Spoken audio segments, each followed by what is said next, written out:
Okay, as we've moved into the mid-war period, and the deck's gotten significantly larger. A couple of things, but first was somewhere I cheated. Again, no big shock. Rules screw up, really. While this was here, I did a realignment roll, and apparently it's not just coups that are restricted, it's also realignment rolls. Seems a little bit weird. Coups, I mean, obviously, look, you can't roll tanks into a European power without a reaction, but what is a realignment roll, really? And it's not clear that coups are military either, but they count as military operations that react these, whereas the realignment rolls don't. I'm not sure. I'm not sure what the realignment roll is meant to indicate. To me, it seemed like that kind of heavily propaganda combined with political power, etc. See, the kind of thing that did kind of work in places like Italy and Greece and much lesser extent Germany. I don't know. But anyway, they count as vile as a coup. And I can kind of see why. They have nearly the same kind of effect. They're just less sudden, in a sense. All right. And, of course, it was also pointed out to me that I don't know how to play in terms of strategy and such. We know that. I have no real interest in that. I play games for a completely different reason rather than, you know, trying to... I wouldn't be playing war games if I was trying to seek out this ultimate challenge of strategy and two players in competition. I understand some people do, but it's just got nothing to do with why I would. In fact, I don't even play Go that way. I play it in a very friendly sort of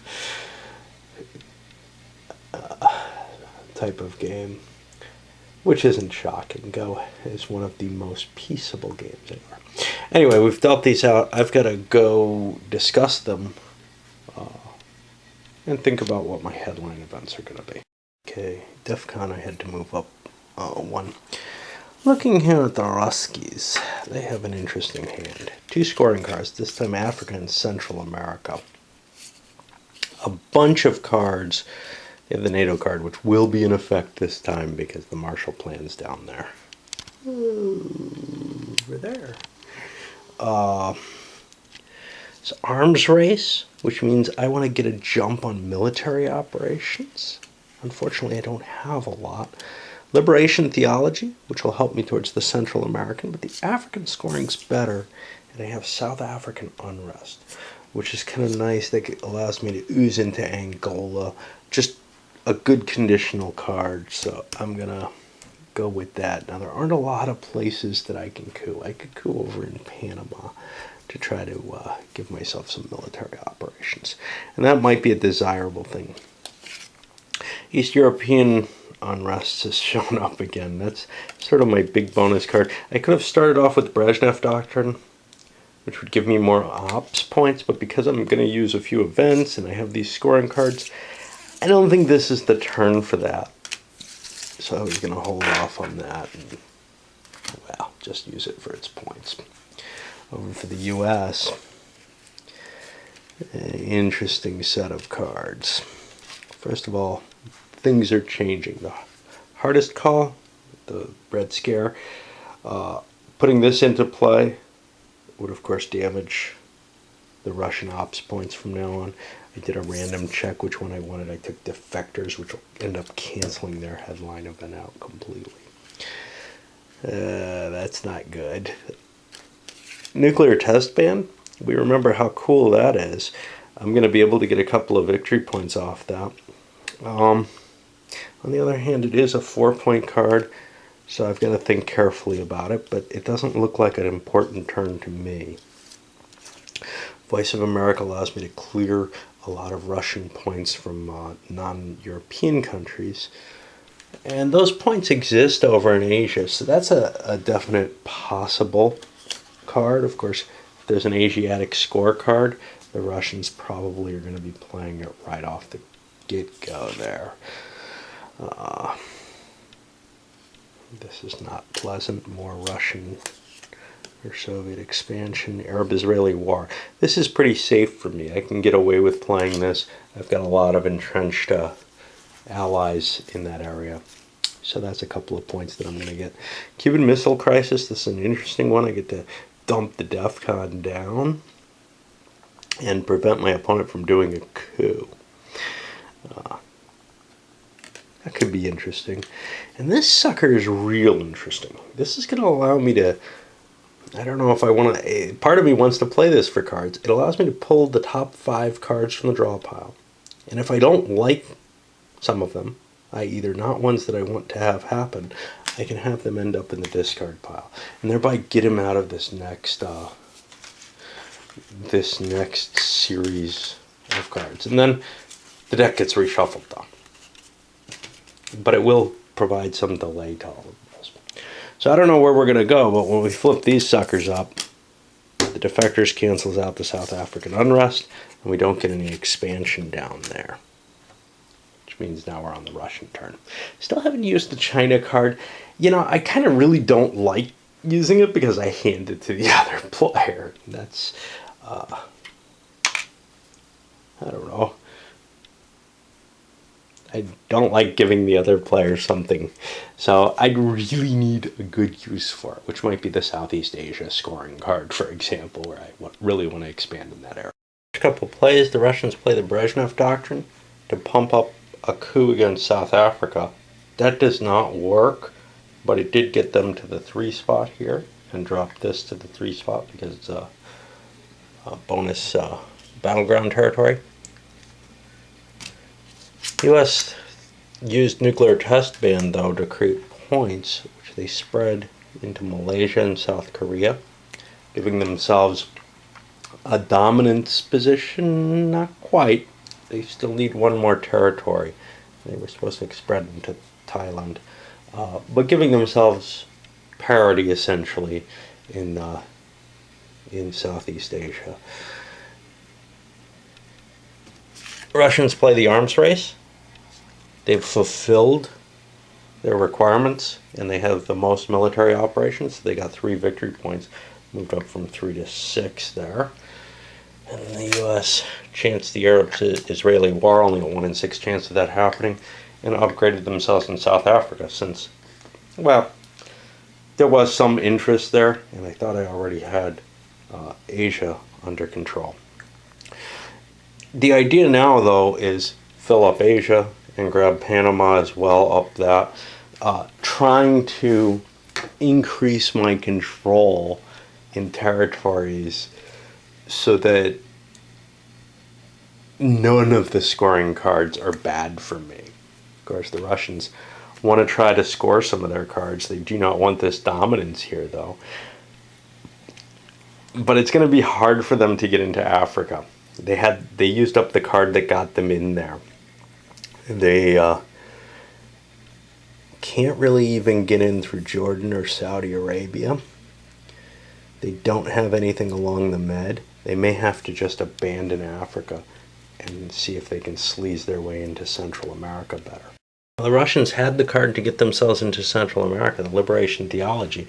They put 3 points, 2 in Mexico, which is a serious threat because remember, if you're adjacent to a superpower, to your enemy's superpower, you score an extra point on the scoring round for that if you have control. So the U.S. has to counter that. They have Voice of America.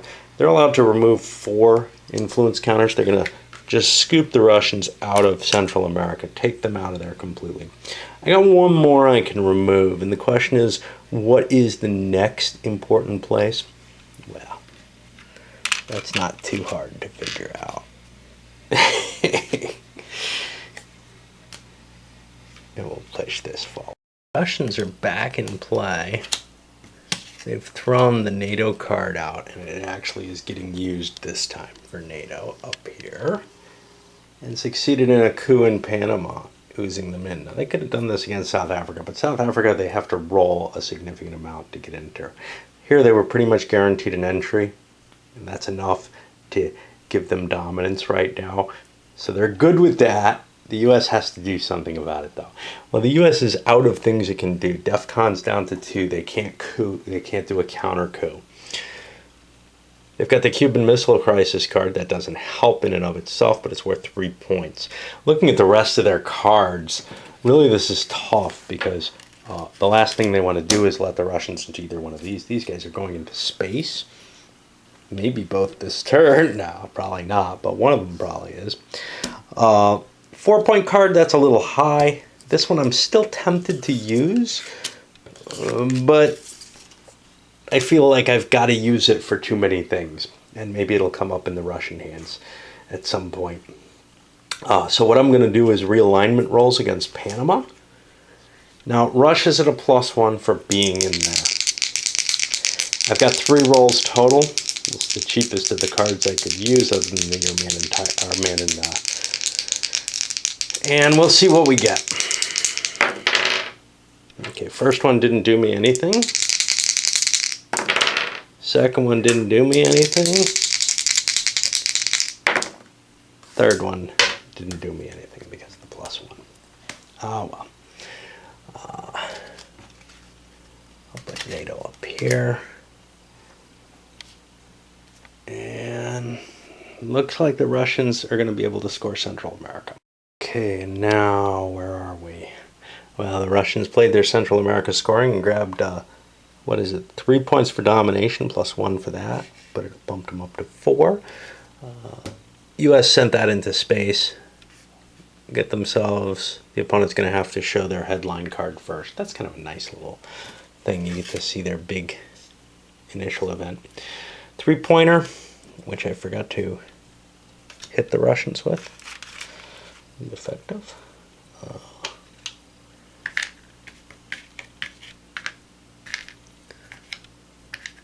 But the Russians used that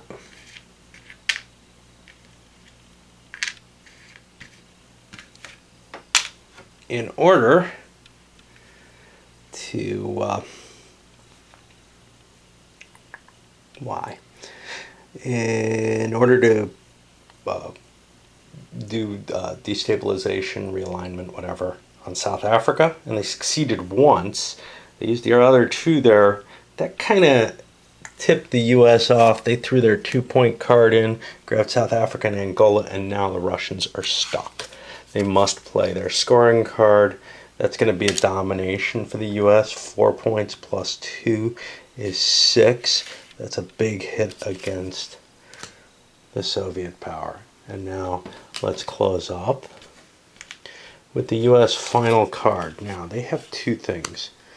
They have Fidel, who they can't send into space. He's on a 1 through 3. He's not a terribly bad card. I could hold on to this powerful card here. I know the Russians aren't going to get another shot. And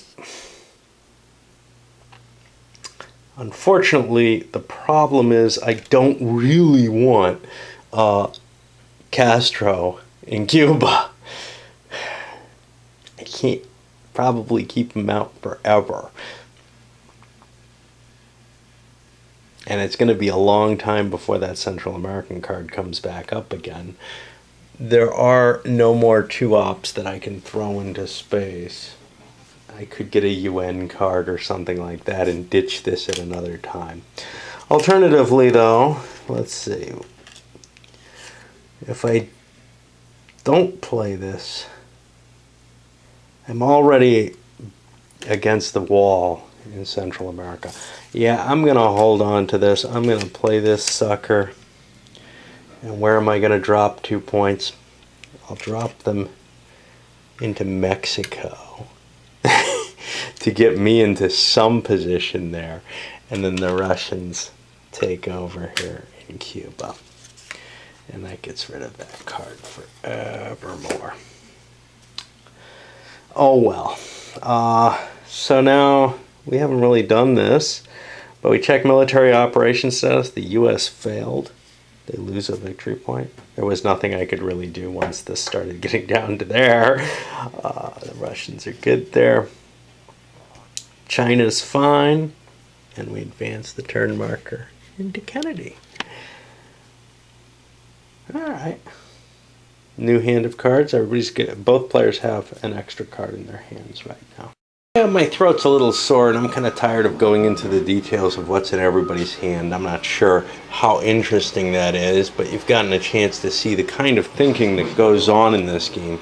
So I'm just going to flash up I've already pushed the DEFCON forward. I'll flash up the headlines that I chose. The U.S. chose Missile Envy, which they're going to get a chance to look at, well, the opponent picks his highest operations value card of his choice, and it goes to the U.S. player.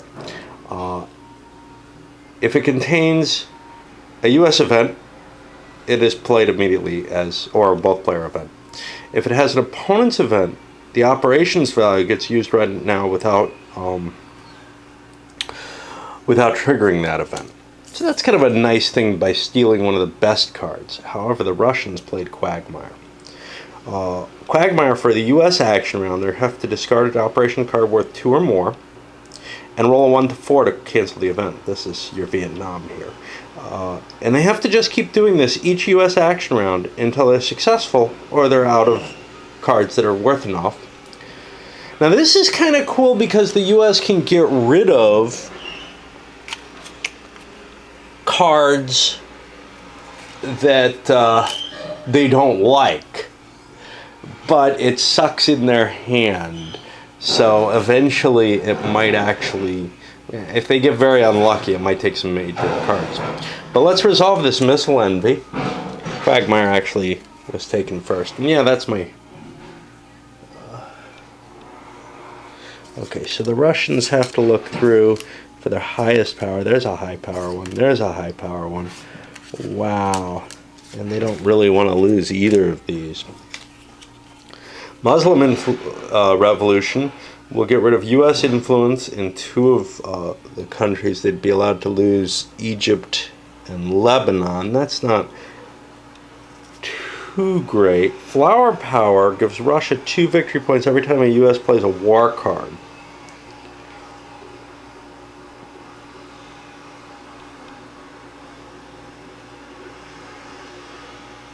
Well,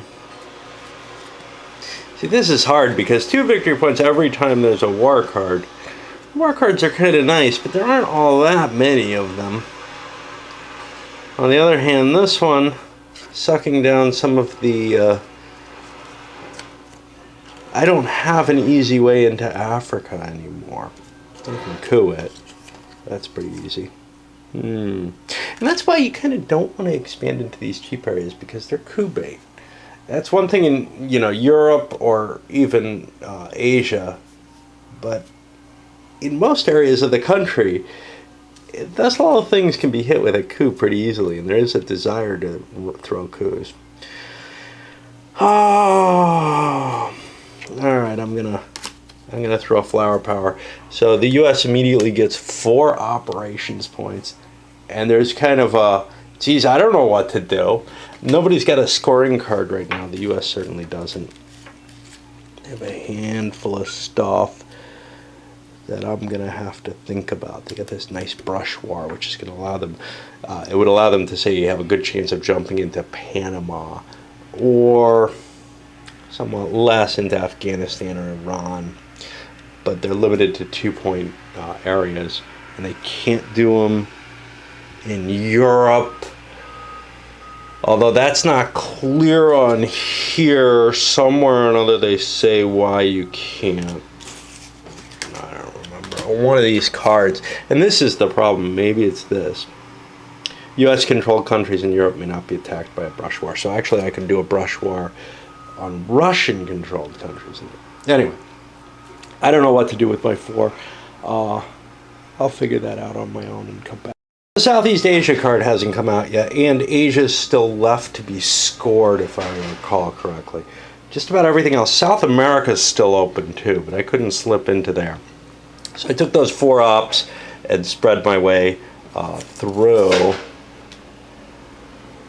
Southeast Asia. That'll be some points coming. Maybe not this turn, but at some point. All right. Nope. Okay, so in the action round, the Russians spent a 3-point card on... I don't know. On something.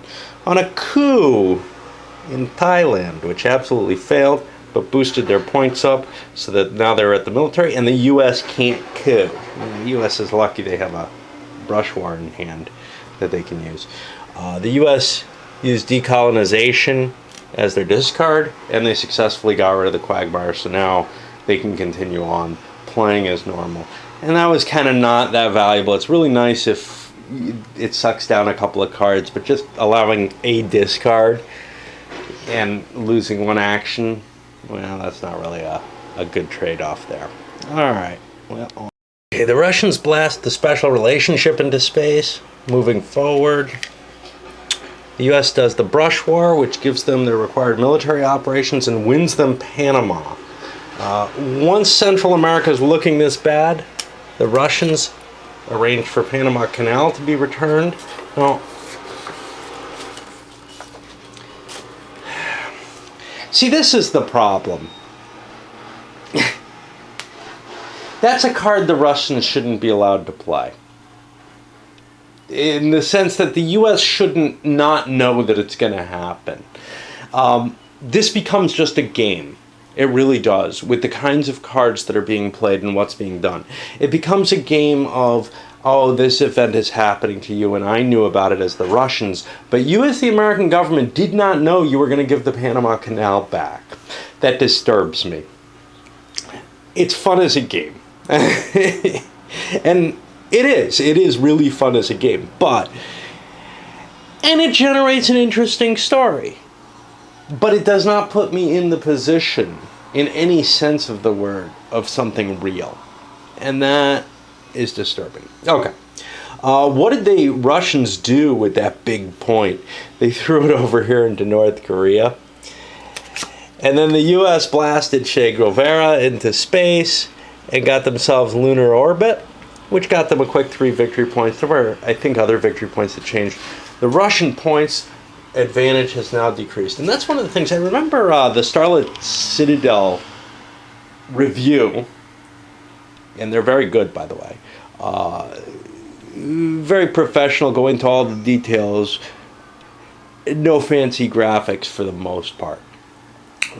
Too many of them, of course, the most well-liked are fancy graphics. But they went into, gee, some people have the complaint that it's kind of, you can get a really bad hand for a turn. And yes, that can lose you the game. If you're doing poorly on the victory point track, a bad hand or not prepared for a possible Eastern takeover, a bad hand can lose you the game. But the hands actually are going to even out. The cards are all in that single deck. The only question is, can the balance swing so far to one side or the other that the game might end before the balance gets a chance to swing back? So in a sense, if you get a really bad hand, and your opponent isn't playing your cards left and right to help you, chances are that dynamic is going to switch to the other side at some point. Now, there is a little bit of twist to that. For example, when the mid-war deck goes at it in, that could stretch your bad luck a little longer.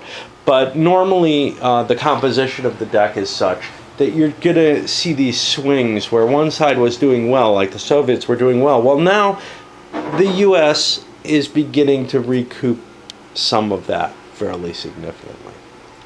All right. I hope I'm on the right place there.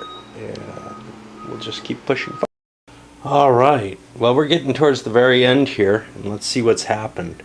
To begin with, that brush war was not to begin with. To begin with, the OAS is founded. what did Russia... So Russia's been building up points. I think they threw that one into North Korea. They've been building up points in Asia. And at the same time, you can see the U.S. has pretty much taken over Southeast Asia. Remember, there's a scoring card for Southeast Asia. Russia's probably very worried, but they can't get here. They're trying to work their way down through Pakistan because they're blocked up here in North Korea. Well, not completely. They could put an influence here and then the next turn hop down to Taiwan, but there's not really a connection there. They'd have to sling through this way. It's a tough slog for them to get into Southeast Asia. And with the OAS founded, that meant Argentina has gone pro-US. Wow, Shea should not be out of the deck in any sense of the word. He got blasted into space. I hope I'm not throwing other things. Okay. This four-pointer was used by the U.S. to promote that expansion. The Russians used two-point expansion into Pakistan, but John Paul II is elected Pope. Oh, somewhere the Russians pumped a point. Actually, that one-pointer they pumped into East Germany. They've lost control in Poland completely. The Warsaw. Okay. Yeah, it's a Joy Division reference. The Ussuri River Skirmish was not used to grab the China card. I would rather let the Russians play this and let me have it than have to use it myself for that. And that gave me significant points to move into Vietnam and Burma, and now I have all of Southeast Asia there. Let me make sure I haven't thrown out any cards that I shouldn't. It looks like we're good there. So we're coming to a point where the Russians are really, really worried that the U.S. has the Southeast Asia scoring card or the Asia scoring card. They're just going to get swamped here. The only thing they can really work on is the Asia scoring card. And they're kind of considering not going for that revolt. They have the big revolt card in their hand. It's almost the immediate is out, is more important than these long-term goals of Middle East into Africa, or of, hey, trying to keep control of Europe. Europe's looking scary for the Russians. If they lose East Germany and France completely, that's a control situation. The U.S. can win the game off of something that's not too far from what's facing them right now. That's a rough position to be in. On their right side, that deck is still got some turns in it, but there's going to be a big fight over Europe. As we finish up the turn, the Muslim Revolution was actually used to pump, I think, more points down here into India and some position in Poland. With Willy Brandt, the Americans played him. He should get a counter. A lot of cards played. The USSR gained a victory point, which I forgot to give them. They get an influence in West Germany, which I forgot to give them. The US bought an influence there with it. It cancels NATO for West Germany. Okay. So that gives me some ooze into West Germany. Now, the U.S. also spent a point pumping Venezuela up to an ownership position. That gives them another battleground state, which was kind of important. You'll see in a moment. The India-Pakistan War was just used for points. Damned if I remember where those points went. They were to slip into Algeria. I missed this line here. Coming out of France into Algeria, bang, I get into Africa. Geez, I didn't need to fight so hard to do so. But for the U.S., kitchen debates, and this one comes out of play, they use that to push one extra point into God knows where. I think it was a control marker somewhere, but that they managed to up into place, but I don't remember where it went. Oh no, they played it for the event. Don't be stupid. Yeah, they played it for the event, and they have more battleground states, and I did not give them the victory points for that. And they cranked 2. So, looks to me like we're about done with the turn. I hope I'm right with these victory points. Somebody pointed out, probably mistakenly because they withdrew the comment, that they thought I missed a space race somewhere. It's not that big a deal. I mean, it's not like I play terribly much to find out who wins a solitaire game. I play to see the dynamics in play. That's what I enjoy watching.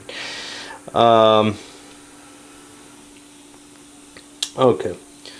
So, I guess we'll advance our turn marker. And I think we can finish off the mid-war on this tape. I see no reason to put lots and lots of videos up, except that it's easier to digest them, both from my end and from your end, probably. So you know what? Yeah, I'll load this up, get some in your direction, and we'll be starting the turn with an increase of the DEF CON. All right.